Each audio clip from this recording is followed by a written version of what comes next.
He told us that it was cancerous, but still in stage 1 at that point.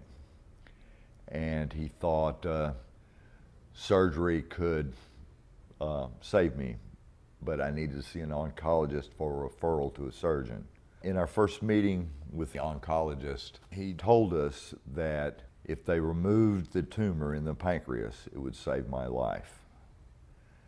And that it was still early enough to do that. It's still early enough to do that at that point. I had no insurance. The surgeon wanted a little over $10,000 in advance cash to perform the surgery. UMC also wanted around $6,000 cash in advance before they would schedule the surgery. That's why it took so long. So my friends did fundraisers, and we raised the money to do that, and paid the hospital and paid the doctor, and then they scheduled the surgery on November 4th. So 6 weeks? 6 weeks was a long time. A long time to wait with. Nerve-wracking, horrible time. Very hard on us, both emotionally and financially, to make it through that period. When the surgeon opened me up, he discovered that the tumors had spread. The pancreatic tumor had grown through the pancreatic wall and attached itself to the stomach. There were numerous tumors in my liver, a spot in the kidney that was yet unknown at that point, and the pancreatic tumor had attached to the spleen and was involved with the arteries.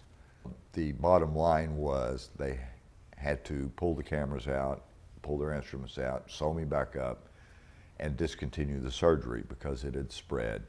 At that point, they diagnosed it as stage 4.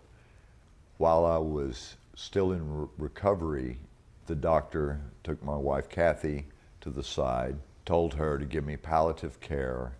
There was nothing more that could be done with surgery, and that any further treatments would have to go through the oncologist. That was so horrible. It was very difficult to take. Then we went back to the oncologist on December 18th, and he told us the cancer had metastasized and spread throughout my body. He said that I could start declining in about 3 weeks and starve to death within a month. There was nothing they could do, that he could not cure me of stage 4 pancreatic cancer. There was no cure. He said the most the chemo would do would be keep it from spreading any further and may extend my life 6 to 8 months maximum. What I have here are my lab trends, starting from the first time I saw the oncologist. The panel is called the tumor markers. How many cancer cells are found in a blood sample per unit? On the 19th of September, my cancer cell count was 287. 2 weeks after the attempted pancreatomy, my cancer cell count had gone from 287 to 1,406.7. Less than a month later, on December 18th, my cell count had gone up to 4,587.8. And that's when we thought he was going to die. On the day after Christmas, I went in and started my chemo. The cancer cell count on that day was up to 5,006.8, which the doctor explained was saturation level. Cancer was all through my body. Basically, I was so desperate that I decided to have a party right before Christmas, invited all my friends and family from all over the country to come and say goodbye to. And one of them, actually a number of them, came from Colorado. I don't know who, but one of my relatives, our friends, put a bunch of little vials of Phoenix tears in Kathy's Christmas stocking. This is what I found in my stocking.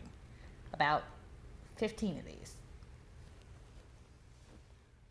This is Phoenix tears. Phoenix tears are made using some sort of solvent base The marijuana is cooked on a very low temperature for a long period of time until what's produced is an oil.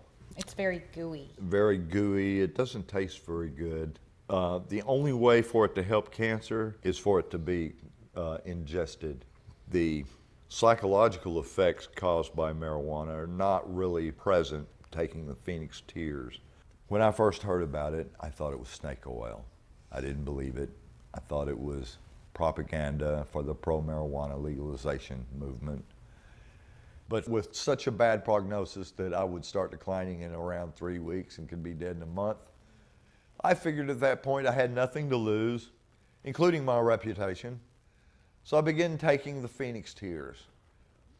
I took about 2 to 3 grams of it every day, not knowing what would happen or if it would do any good.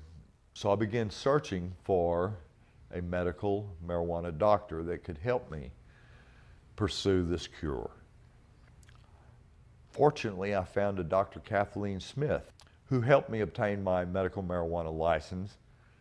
I took it faithfully the remaining few days of December and every day in January,